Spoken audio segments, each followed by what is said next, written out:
Hello everyone, आज हम बात करेंगे दक्कन के पठार के बारे में। लाल त्रिभुज के आकार में ये भारत के मानचित्र पर आपको दिखाई देगा। लगभग पूरा का पूरा साउथ इंडिया इससे कवर होता है। वेस्टर्न घाट्स हैं वेस्ट में और ईस्टर्न घाट है जिसको पूर्वी घाट बोल सकते हैं, और सतपुरा रेंज है जो नॉर्थ में है। ये जो बहुत पुरानी जो ज्वालामुखी की गतिविधियां हुई उनसे बना हुआ है ये दक्कन का पठार। कुल मिला के ये साउथ इंडिया में पूरे दक्षिणी भारत में एक अलग ही स्थलाकृति का निर्माण करता है, और इसमें छोटे छोटे हिल्स हैं, ब्लैक वॉल्केनिक सॉइल है, जो कि कई सारे राज्यों में फैला हुआ है, जैसे महाराष्ट्र, तेलंगाना, कर्नाटका और आंध्र प्रदेश। ये पूरा भूभाग जो है वो लाखों साल पुराना है, और आज भी करोड़ों लोगों की जिंदगी जो है इस दक्कन के पठार पर निर्भर करती है, क्योंकि यहाँ मिनरल्स का खजाना, पत्थर है, पहाड़ है, खूबसूरत लैंडस्केप है जो बहुत ही देखने में सुंदर लगता है और हमारे देश की भौगोलिक और सांस्कृतिक पहचान को भी प्रभावित करता है। ये 8 से ज़्यादा राज्यों में फैला हुआ है। अगर इसकी भौगोलिक सिचुएशन को देखें तो नर्मदा रिवर के साउथ से लेके ये मेजर पार्ट है इंडियन सब कॉन्टिनेंट का, जिसको हम दक्षिणी प्रायद्वीपीय क्षेत्र भी बोलते हैं, और इसकी बाउंड्री वेस्टर्न घाट, जिसको सह्याद्री से भी कहते हैं, से लेकर वेस्ट से ईस्टर्न घाट तक की तरफ जाती है। जो जियोलॉजिकल फॉर्मेशन अगर इसका हम देखें तो ये एक वॉल्केनिक रीजन में बसा हुआ है जो मैसिव लावा फ्लो से बना हुआ है, और ये क्रेटेसियस पीरियड का है। और इसी लावा की वजह से इसका जो कैरेक्टरिस्टिक है, इसके गुण जो है वो बिल्कुल नॉर्थ इंडिया से बिल्कुल डिफरेंट है, नॉर्दर्न प्लेन से बिल्कुल डिफरेंट है, क्योंकि ये प्लेट्यू है और इसमें मिनरल्स का खजाना। अगर हम इसके स्लोप को देखते हैं तो वेस्ट में जो है वेस्टर्न घाट की जो हाइट है वो ज़्यादा है, और वेस्ट से ईस्ट जो है इसका स्लोप नीचे जाता है, इसलिए यहाँ के रिवर्स भी जो है वेस्ट से ईस्ट बहती हैं। तो मोस्टली रिवर जो है साउथ इंडिया की वो बंगाल की खाड़ी में गिरते हैं, और इस वजह से इनका हायर एलिवेशन जो है वो आपको वेस्ट पार्ट में ही दिखेगा। तो दक्षिण और मध्य भारत दोनों में आपको दक्कन प्लेटू का प्रेजेंस मिलेगा, जो लगभग 22,000 वर्ग किलोमीटर के क्षेत्र को पार करता है। और ये सिर्फ ऊंची जमीन का टुकड़ा नहीं है, इस एक ऐसा कैनवास है जिसमें हिस्टोरिकली कई सारे साम्राज्य विकसित हुए हैं। करोड़ों लोगों की आजीविका इस पर निर्भर करती है। वेस्टर्न घाट और पूर्वी घाट के बीच में एक विशाल प्लेट्यू जो समतल भूभाग है, जिसका ढलान जो है पूर्व की तरफ है, और इसमें सारी नदियां जो बहती हैं वो काफ़ी इम्पोर्टेंट इकोनॉमिक क्षेत्र है। गोदावरी है, तुंगभद्रा है, कृष्णा, कावेरी नदियां हैं जो इस क्षेत्र की जीवन रेखा है।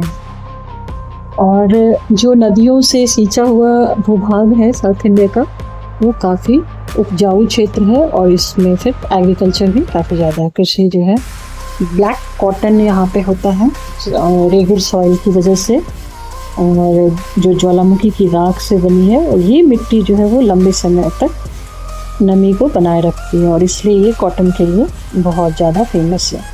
चूँकि इस भूभाग में मिनरल्स बहुत ज़्यादा हैं, तो यहाँ पे ऑयल सीड्स जो हैं वो भी काफ़ी ज़्यादा होते हैं। कॉटन और सिल्क का प्रोडक्शन भी इस एरिया में काफ़ी ज़्यादा है। तटीय क्षेत्र को छोड़कर अगर देखें तो जो दक्कन प्लेट्यू का बाकी पार्ट है वो बहुत ज़्यादा उपजाऊ नहीं है, लेकिन चूँकि वो प्लेट्यू है, पठारी भाग है, तो ये मिनरल से भरपूर है, और इसी वजह से यहाँ पे औद्योगिक विकास बहुत ज़्यादा हुआ है, इंडस्ट्रीज़ काफ़ी ज़्यादा हैं। तो साउथ इंडिया में मिनरल्स की भरमार। अगर हम दक्कन प्लेट्यू के पारिस्थितिकी और वनस्पति तथा जीवन के बारे में बात करें तो इस पठार में एक उष्णकटिबंधीय जलवायु है, जिसमें गर्मियाँ जो है वो सूखी होती हैं और ज़्यादा टेम्परेचर होता है, लेकिन विंटर जो है वो थोड़ा सा माइल्ड होता है। सचमुच में यहाँ की जो बायोडाइवर्सिटी है वो हिमालयन रीजन से ज़्यादा पुरानी है, क्योंकि ये बहुत ही पृथ्वी के पुराना पार्ट है, गोंडवाना लैंड का पार्ट है। तो बायोडाइवर्सिटी भी नेचुरली यहाँ की हिमालय से बहुत ज़्यादा पुरानी है, और फ्लोरा एंड फौना की वैरायटी भी, पशुओं और पक्षियों तथा वनस्पति की वैरायटी बहुत ज़्यादा है। तो घास खाने वाले जानवरों जैसे गौर और भैंस के अलावा यहाँ पे प्रेडेटर्स हैं जैसे चीता हैं और जंगली कुत्ते हैं। चूँकि शुरू से ही यहाँ पे मनुष्य जाति का प्रेजेंस रहा है तो एग्रीकल्चर भी उतनी ही इम्पोर्टेंट है जितनी जो नेचुरल चीज़ें यहाँ पे रिसोर्सेस हैं। और कॉटन है, राइस और व्हीट जो है वो प्लेटू के कोस्टल एरियाज में उपजाया जाता है। पठार का होना जो है इसको एक यूनिक फीचर भी दिया है और कई सारे हिस्टोरिकल साइट्स हैं जो इनकी गुफाएं हैं जहाँ पे बहुत ही अच्छी अच्छी पेंटिंग्स हैं जो बहुत ज़्यादा पुरानी सभ्यता और सभ्यता के विकास से पहले की पेंटिंग्स को भी दिखाते हैं। जैसे अजंता और एलोरा केव्स हैं जो यूनेस्को वर्ल्ड हेरिटेज साइट में काउंट की। के अलावा हम्पी और वातापी हैं।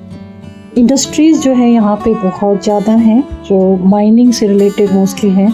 स्टील इंडस्ट्रीज, टेक्सटाइल और डायमंड भी इसी पठार एरिया में पाया जाता है। वास्तव में अगर भारतीय अर्थव्यवस्था को रन करने वाली चीज़ें हैं तो सब साउथ इंडिया में है, दक्कन के पठार में, क्योंकि ज़्यादातर मिनरल्स जो हैं हमें इसी पार्ट में मिलते हैं। और ऐतिहासिक रूप से भी ये एरिया जो है बहुत ज़्यादा फेमस है। यहाँ पे मराठा हुए, किंगडम्स हुए और सारे चोल राजवंश हुए। उत्तर और दक्षिण के कई भारत की संस्कृतियाँ जो हैं वो आपस में मिलती हैं। चाहे फूड की बात करें, हैदराबादी बिरयानी की बात करें, दक्कन का जो फ्लेवर है वो न सिर्फ भारत में बल्कि कई सारे देशों में फैला है। अपने यूनिक क्लाइमेट और ज्योग्राफी और लोगों के रहने के तरीके, घर के डिज़ाइंस, पहनावे और आर्किटेक्चर की वजह से साउथ इंडिया और दक्कन प्लेटू जो है वो पूरे वर्ल्ड में एक अलग ही अपनी विशिष्ट स्पेस रखता है। और यहाँ मानसून में और बाकी अन्य सीजन में कई सारे स्पेशल फेस्टिवल्स हैं जो कि लोगों को काफ़ी अट्रैक्ट करते हैं। यहाँ का कॉटन कल्टीवेशन जो है वर्ल्ड फेमस है और यहाँ से सिल्क की साड़ियाँ जो हैं वो पूरे विश्व में एक्सपोर्ट होती हैं। अब अगर इंडिया के मैप पर देखें तो दक्कन प्लेटू अब इस लेक्चर के बाद आपको सिर्फ ज्योग्राफिकल रीजन नहीं नज़र आएगा बल्कि ये पूरे देश की वो धड़कन है जो देश की इकोनॉमी को बना।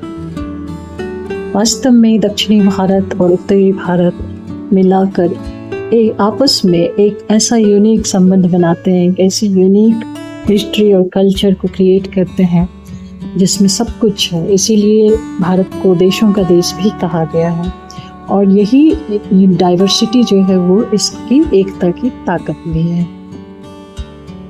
पढ़ते रहिए, जुड़े रहिए हमारे साथ। Thank you.